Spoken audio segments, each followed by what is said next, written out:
Walang datos kung ilan ang Pilipinong dumaranas ng matinding kirot mula sa samot-saring karamdaman.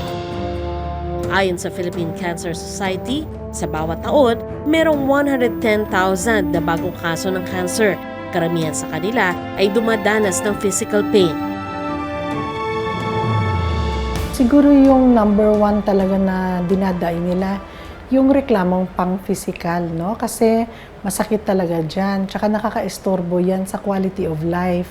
Hindi sila makakakain, hindi sila makakatulog, nade-depress sila. Minsan sasabihin nila, Lord, kunin mo na lang ako kasi sa sobrang sakit.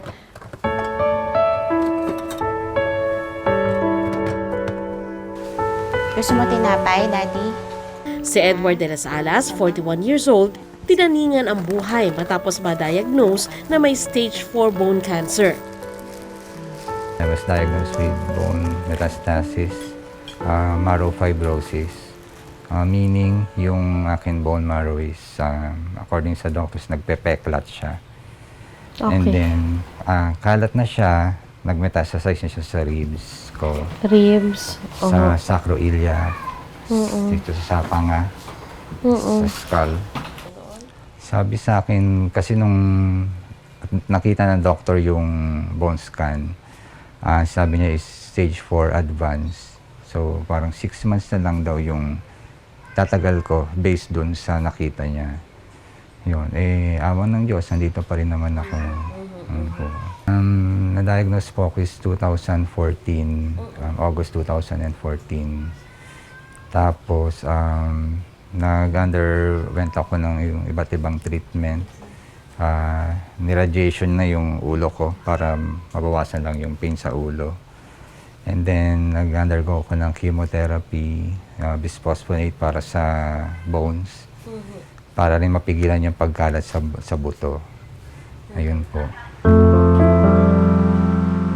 Yun nga lang, bahagi na ng kanyang pang-araw-araw na buhay, ang ani ay tagos sa butong sakit sa iba't ibang bahagi ng katawan. May oras na minsan yung buong spine ko masakit din, pati yung sa dibdib. Ang mahirap kapag yung sa chest kong sumakit, pag humihinga ako, pag na-expand, mahirap. Nahirapan akong huminga. Pag sobrang sakit, hindi na ako nakatayo sa kama. Kahit pag umikot lang ako, sumasakit na yung likod ko. Kapag hindi ko na talaga kaya, doon lang ako nagpapatakbo sa ospital eh. Yun po yung sobrang pain talaga. Kapag ganun, iniisip ko na kailangan kong paglabanan. Kasi gusto kong makatulong sa pamilya ko. Ayoko yung maging yung pabigat sa kanila. Ngayon po, habang kausap ko kayo, in pain po kayo? In pain po ako po. 7 out of 10 yung pain 7 score out of niya. 10. Pero okay pa po kayo? Gusto niyo magpahinga muna? Okay naman po. Mataas naman po yung tolerance ko sa pain. Pero pag yung nararamdaman ko na aakyat pa yung pain score, inom na agad ako ng ng gamot. Ayun po. Tapos, sir, ano lang yan, parang inom ka lang na inom ng pain reliever, di ba po? Kapag hindi ko na talaga kaya, doon lang ako nagpapatakbo sa ospital eh. Hindi biro ang gastusan sa gamot pa lang. Kung kasama po yung pati yung regular meds ko, siguro maabot siya ng mga 5,000. Mahal yung mga gamot. Lalo na po yung mga sublingual na para sa abrupt pain. Sobrang mahal niya. Nagkakahalaga po siya ng 500. Isang 500 tablet. pesos. Isang tablet. At iniinom ko po yun. Minsan, 2 magkasunod na tablet sa 30 minutes. Nagtatrabaho si Edward sa isang multinational company nang malaman niyang may cancer siya. Pinayagan siya ng kanyang kumpanya na mag-work from home bilang konsiderasyon sa kanyang kalagayan. May health card din ang kanilang kumpanya na malaking tulong daw kay Edward.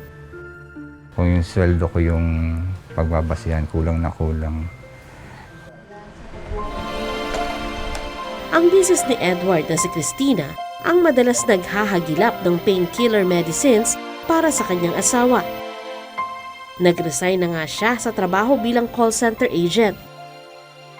Dumarating talaga po yung time na ilang drugstores wala po talaga silang supply. Tapos po, I will end up na lalapit po sa ospital na mga meron at talaga pong triple po ang halaga ng gamot na yon. Pinakita sa akin ni Edward at kanyang misis ang kulay dilaw na special prescription na ito na ginagamit sa mga piling dangerous drugs.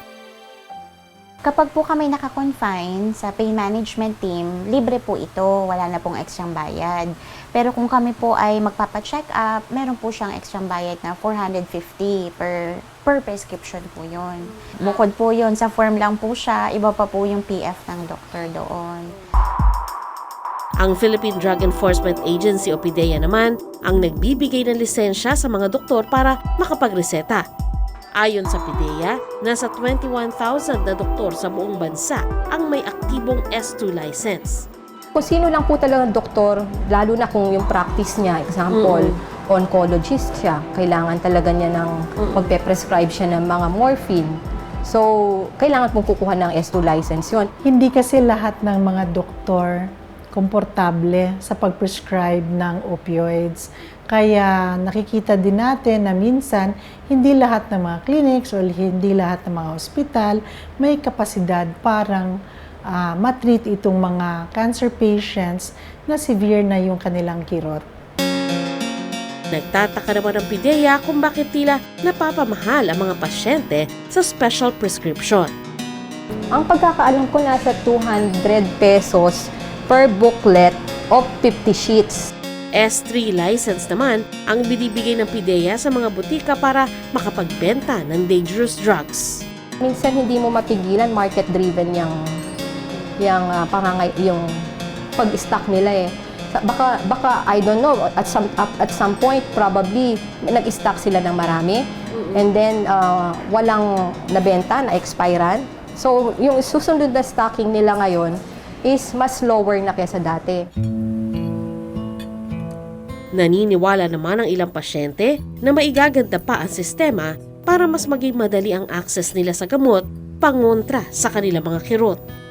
Siguro kung maghihigpit sila, tingnan nilang mabuti yung pangangailangan nung siguro sa mga pasyente. Kung dapat naman bigyan ng mga gamot na kailangan ng mga pasyente, bakit hindi? Meron po tayong batas, ang Republic Act 9165, at ayon sa batas pong ito, nakasaad po doon na kailangan balansihin ang pagkontrol ng mga dangerous drugs na maaring nakakalulong o talagang nakakalulong at ang pangangailangan na pangangailangan na kailangang may supply na may ibigay sa mga taong may lehitimong gamit ng gamot. Para makadagdag sa income ng pamilya, nag-aaral na rin ng baking si Christina. Desidida raw siyang tulungan si Edward na mapahaba pa ang kanyang buhay. Napakabuting asawa po ni Edward. Napakabait po niya at hindi po siya mahirap alagaan na pasyente. Kaya po, pag po dumarating yung time na hindi na siya makakain, dumarating yung time na putok na po yung bibig niya at ilang araw po siyang hindi nakakasalita, hindi nakakakain. Ang naging sandigan po namin at sandata ay panalangin po talaga. May mga times na mahirap, nalalagpasan naman po dahil we need to fight the bad days to feel and experience the better days. Yun po ang ginagawa namin. Isa si Edward sa binibisita ng The Ruth Foundation para mabigyan ng palliative care. Ayon kay Dr. Corvera, maraming mga Pilipino tinitiis na lang ang sakit. Ito raw ang gusto nilang baguhin. Alam naman natin na matiisin yung Pinoy.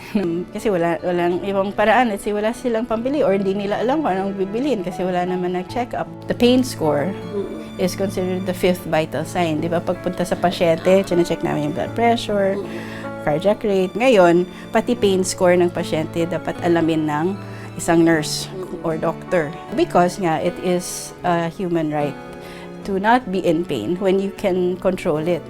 diba? So parang you don't allow someone to suffer when you know there's a way. Sa ilalim ng Republic Act 11215 o National Integrated Cancer Control Act, dapat mabigyan ng abot kaya at accessible na medical treatment ang mga pasyente ng cancer. May mga simpleng bagay na pwede natin gawin para hindi masyadong mahirapan yung mga pasyente natin kumuha nitong mga regulated drugs or itong mga opioids.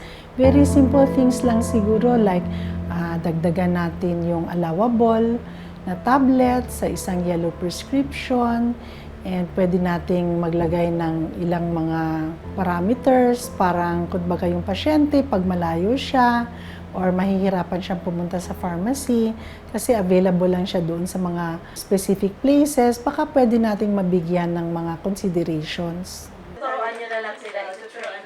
Naniniwala naman ang The Ruth Foundation na malaking tulong kung matitrain ang mga local government units sa palliative care na libreng ibibigay sa mga pasyente sa bawat komunidad.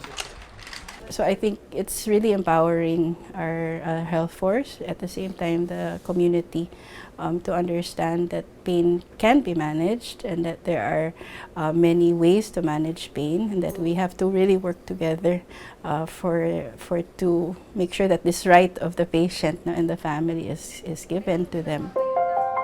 Maging ang PIDEA ay bukas sa pagbabago para makarating ang regulated drugs sa mga pasyenteng tunay na nangangailangan nito. Ang doktor is to prescribe lang. They cannot, they cannot retail, carry, supply dangerous drugs. So, yun po yung isang bagay na iaamin sa regulasyon at saka pinag-usapan din po sa DOH. Paano ba matulungan yung mga nasa remote areas? So, yun po yung pinag-uusapan. Paano ba natin matulungan itong mga pasyenteng to na ang kailangan ay itong mga gamot na to na hindi nakaka-carry ang doktor. Happy birthday, happy birthday, happy birthday to you. Bawat araw ay biyaya para sa pamilya ni Ana. Kaya salat man sa pera, taon-taon, pinagdiriwang nila ang kanyang kaarawan. Hindi ako naghihiling na yumaman ako, magkaroon ako ng ganito. Makasama ko lang sila ng matagal. Kumakain ng 3 beses sa isang araw. Uminom ng gamot. Masaya na po ako doon. Hindi po ako naghahangad yumaman. Makasama ko lang yung asawa at mga anak ko. Yun lang po.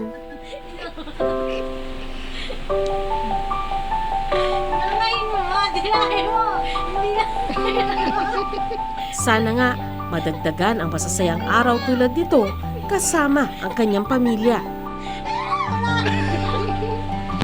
At sana maranasan ni Ana ang mga inaasahang benepisyo para sa mga pasyenteng tulad niya.